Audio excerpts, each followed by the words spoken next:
मीरा की बात सुनकर सिया और आरव स्तब्ध रह गए। सिया की आंखों में आंसू थे। उसने कांपती आवाज में पूछा, माँ, आखिर ऐसा क्या हुआ था कि आपको अपनी बेटी से दूर होना पड़ा? मीरा कुछ पल चुप रही।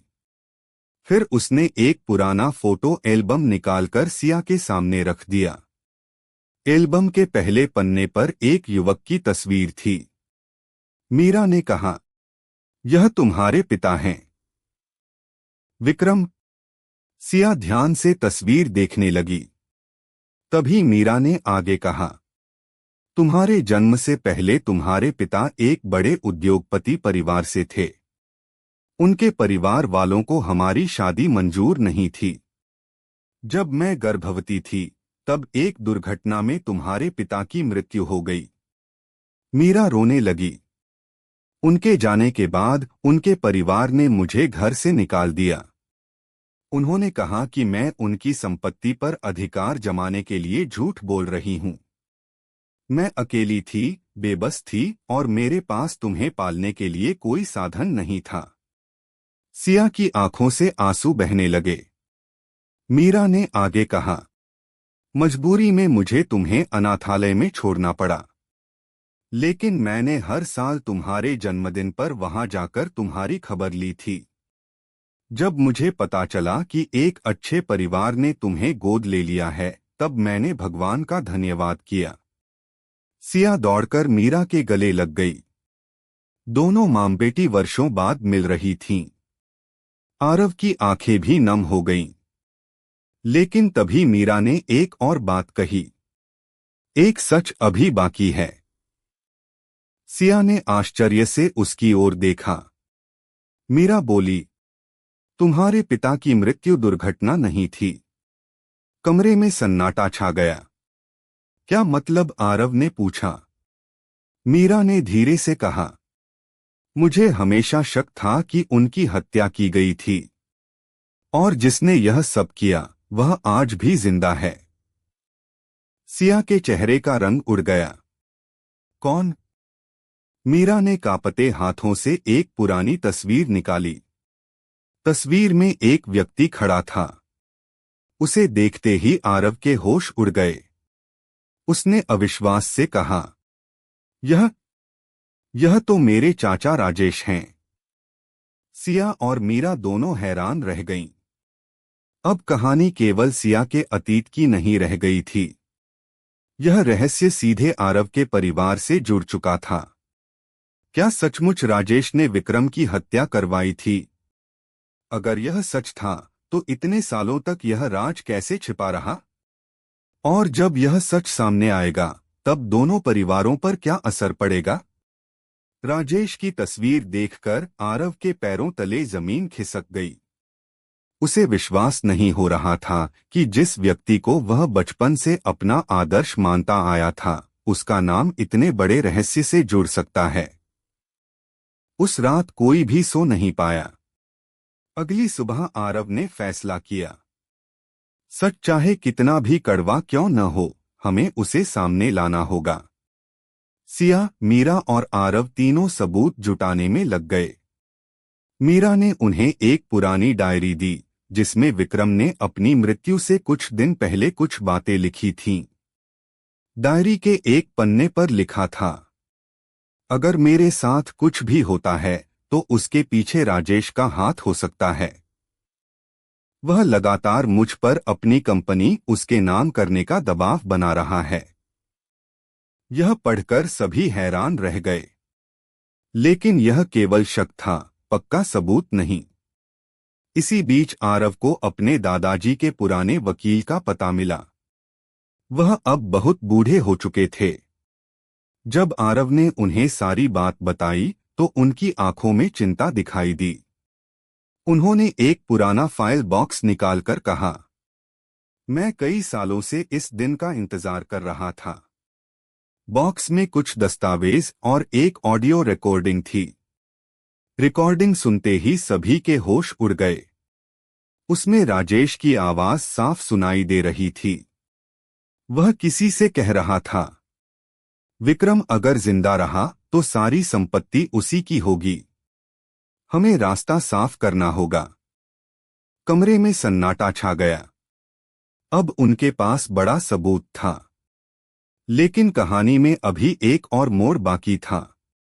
जब राजेश को पता चला कि सिया और आरव सच के करीब पहुंच चुके हैं, तो उसने उन्हें धमकाना शुरू कर दिया। एक रात आरव की कार के ब्रेक से छेड़छाड़ की गई। सौभाग्य से समय रहते उसे इसका पता चल गया और बड़ा हादसा टल गया। अब यह केवल पुरानी सच्चाई का मामला नहीं था। राजेश अपनी सच्चाई छिपाने के लिए किसी भी हद तक जा सकता था। आरव ने पुलिस को सारी जानकारी दे दी। जांच शुरू हुई। कुछ ही दिनों में पुलिस को ऐसे कई सबूत मिले जो राजेश को संदेह के घेरे में ला रहे थे। फिर वह दिन आया जब पूरे परिवार को पुलिस स्टेशन बुलाया गया। राजेश भी वहां मौजूद था। पुलिस अधिकारी ने उसके सामने सारे सबूत रख दिए। पहले तो वह सब कुछ झूठ बताता रहा, लेकिन जब ऑडियो रिकॉर्डिंग चलाई गई तो उसके चेहरे का रंग उड़ गया। उसके माथे पर पसीना आ गया और फिर उसने अचानक सिर झुका लिया। पूरे कमरे में सन्नाटा छा गया। राजेश ने धीमी आवाज में कहा, हाँ, विक्रम की मौत दुर्घटना नहीं थी। यह सुनते ही मीरा रो पड़ी। सिया स्तब्ध खड़ी रह गई। लेकिन अगले ही पल राजेश ने एक और ऐसा सच बताया जिसने सबको हिला दिया। उसने कहा, मैं अकेला दोषी नहीं हूं। इस साजिश में परिवार का एक और सदस्य शामिल था। यह सुनकर सभी एक दूसरे का चेहरा देखने लगे। आखिर वह दूसरा व्यक्ति कौन था?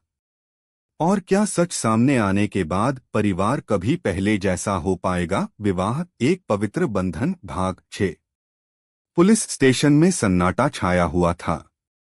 राजेश के कबूलनामे ने सभी को हिला दिया था। सिया, आरव और मीरा सांस रोके खड़े थे। पुलिस अधिकारी ने गंभीर स्वर में पूछा, बताइए, इस साजिश में और कौन शामिल था? राजेश ने धीरे धीरे अपना सिर उठाया। उसकी आंखों में पछतावा साफ दिखाई दे रहा था।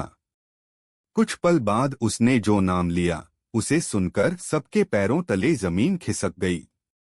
मेरे बड़े भाई महेश।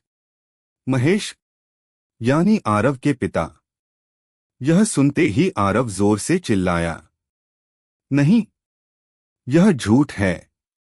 उसे अपने पिता पर पूरा विश्वास था। महेश हमेशा ईमानदार और शांत स्वभाव के इंसान माने जाते थे। लेकिन राजेश ने कहा, मैंने अकेले यह सब नहीं किया था। लालच हम दोनों पर हावी हो गया था। कमरे में मौजूद सभी लोग स्तब्ध थे। उसी समय महेश को भी पुलिस स्टेशन बुलाया गया। जब वे वहां पहुंचे और राजेश को देखा तो उनका चेहरा पीला पड़ गया। पुलिस अधिकारी ने सारे सबूत उनके सामने रख दिए। महेश कुछ देर तक चुप रहे। फिर अचानक उनकी आंखों से आंसू बहने लगे। उन्होंने कांपती आवाज में कहा, हाँ, मैं सच जानता था। आरव की आंखें भर आईं। पापा, आपने ऐसा क्यों किया? महेश रोते हुए बोले, मैंने विक्रम को नुकसान पहुंचाने की योजना नहीं बनाई थी। लेकिन जब सब हो गया तब डर के कारण मैंने सच छिपा लिया। मैंने अपनी पूरी जिंदगी इस अपराध बोध के साथ बिताई है। मीरा की आंखों में वर्षों का दर्द था, लेकिन उसने देखा कि महेश सचमुच पछता रहे हैं। पुलिस ने आगे की कानूनी कार्रवाई शुरू कर दी। कुछ महीनों तक मामला अदालत में चला। आखिरकार न्यायालय ने सभी सबूतों के आधार पर फैसला सुनाया। विक्रम के साथ हुए अन्याय को आधिकारिक रूप से स्वीकार किया गया। सिया को उसके पिता का सम्मान वापस मिला। वर्षों बाद पहली बार मीरा को लगा कि उसके पति की आत्मा को शांति मिलेगी। लेकिन कहानी का सबसे भावुक पल अभी बाकी था। एक दिन महेश ने सिया को अपने घर बुलाया। उनकी आंखों में आंसू थे। उन्होंने कहा, बेटी, मैं तुम्हारा गुनहगार हूं। शायद तुम मुझे कभी माफ न कर सको। सिया कुछ क्षण चुप रही। फिर उसने कहा, गलती बहुत बड़ी थी, लेकिन आपने सच स्वीकार करने का साहस दिखाया। मैं अतीत नहीं बदल सकती, लेकिन नफरत के साथ भविष्य भी नहीं जीना चाहती। यह सुनकर महेश फूट फूट कर रो पड़े। उस दिन वर्षों पुराना बोझ कुछ हल्का हो गया। समय बीतता गया। सिया, आरव और मीरा ने मिलकर विक्रम के नाम से एक ट्रस्ट बनाया, जो गरीब बच्चों की शिक्षा में मदद करता था। अब उनका जीवन केवल अपने लिए नहीं, बल्कि दूसरों के लिए भी था। सिया अक्सर सोचती थी, सच्चाई देर से सामने आए, लेकिन जब आती है तो अंधेरे को मिटा देती है। और इसी सच्चाई ने एक टूटे हुए परिवार को फिर से जोड़ दिया। वीडियो पसंद आए तो लाइक, शेयर एंड सब्सक्राइब जरूर करें। इसी प्रकार की कहानी सुनाने के लिए चैनल को सब्सक्राइब करें। धन्यवाद।